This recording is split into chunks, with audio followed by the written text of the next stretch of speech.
See about Giardia lamblia, which is an intestinal flagellate. The habitat of Giardia lamblia is duodenum and upper part of the jejunum, that is the proximal intestine. Morphological forms of Giardia lamblia, it exists in two forms, trophozoite form and the cyst form. First, let's see about the trophozoite form of Giardia lamblia. The trophozoite form is pear-shaped or teardrop shaped, also called as tennis racket shaped.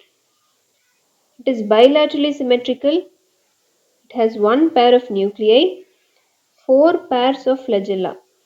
So it has 8 flagellae, one pair of axoneme or axostyle, and one pair of parabasal body. This is a picture of trophozoite. This is the trophozoite of Giardia lamblia, which has a parabasal body, four pairs of flagella, one axoneme, two nuclei, sucking discs, and the central karyosome.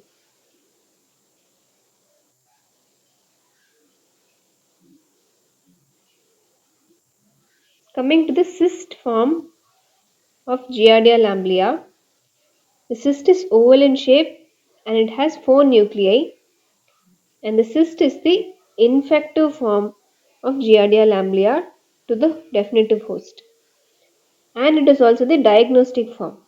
Both the infective and diagnostic form is the cyst of Giardia lamblia. Now let's see about the life cycle of Giardia lamblia. There is only one host, that is man. Infective form is the mature cyst. Mode of transmission is by the ingestion. Development in man. Firstly, the infective form, that is the cyst, enters the body through the ingestion, and there is excistation, that is conversion of cyst into trophozoites.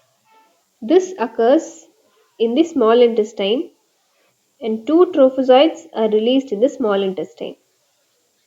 Then the two trophozoites undergo longitudinal binary fission. They adhere to the small intestine. From there, they pass into the large intestine where they undergo encystation. So the trophozoites are converted back into the cyst. This is called as encystation, and these cysts are passed in the stool. And this cycle continues. This is a picture showing life cycle of Giardia lamblia. Man acquires infection by the ingestion of cyst. There is excistation in duodenum where the trophozoites are released. These trophozoites multiply by longitudinal binary fission. The trophozoites adhere to the duodenal mucosa, released into the lumen. They enter the large intestine where they undergo encystation.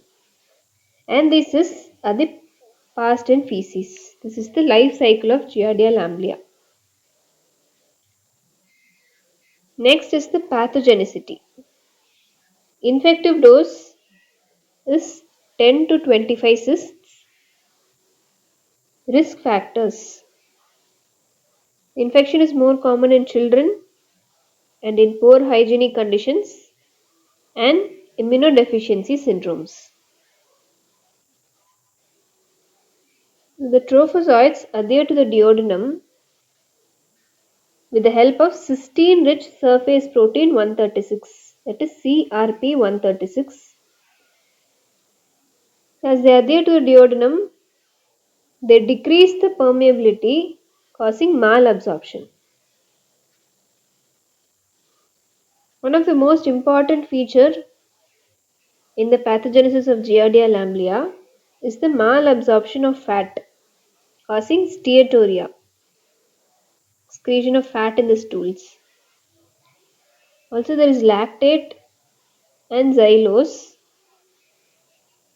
are deficient. So there's disaccharidase enzyme deficiency leading to lactose intolerance. The lactose cannot be further utilized, so this leads to lactose intolerance.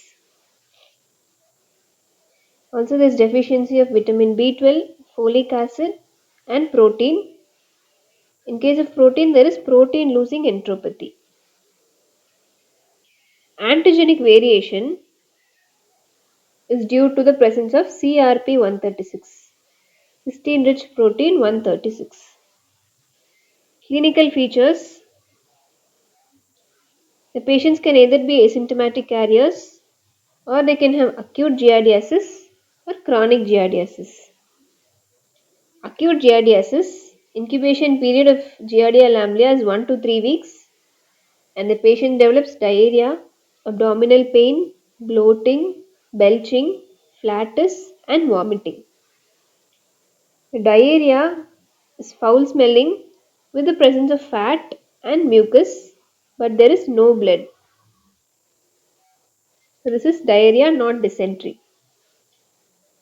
Next is chronic giardiasis. There's episodes of foul smelling diarrhea, foul flatus, sulfurous belching with rotten egg taste. So there's sulfurous belching with rotten egg taste, and there's weight loss which leads to growth retardation. There is fever, blood may or may not be present in the stool, and there is colitis, inflammation of the colon. Extraintestinal manifestations include urticaria, anterior uveitis, salt and pepper retinal changes, and arthritis. So it affects skin causing urticaria, eye causing anterior uveitis, salt and pepper retinal change, and joints causing arthritis. Lab diagnosis of Giardia lamblia. Stool examination shows the presence of cysts and trophozoites. And there is a test called as Entro test, also called as string test, which is done to identify Giardia lamblia. Next is antigen detection in stool. The co-pro antigen is detected using ELISA or immunochromatographic test. Detection of antibody in serum by ELISA or immunofluorescent assay. Molecular method of detection is by PCR, and radiological findings which include barium meal and X-ray.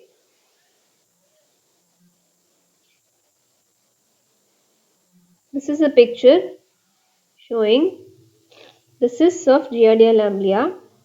The A picture is the cyst seen under saline mount, B is the cyst seen under iodine mount, and C when the cyst is stained using trichrome stain. Next, these are the trophozoites of Giardia lamblia, which are leaf shaped or tennis racket shaped.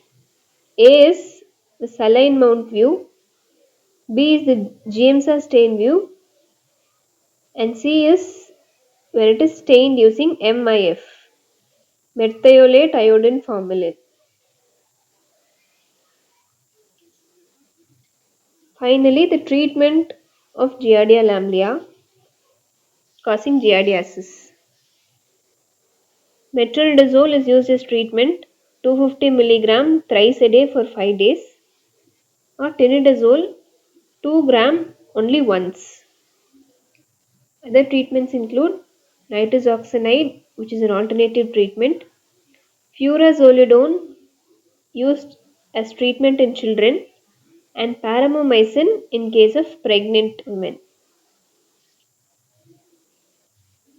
This is all about Giardia lamblia, which is an intestinal flagellate. Thank you.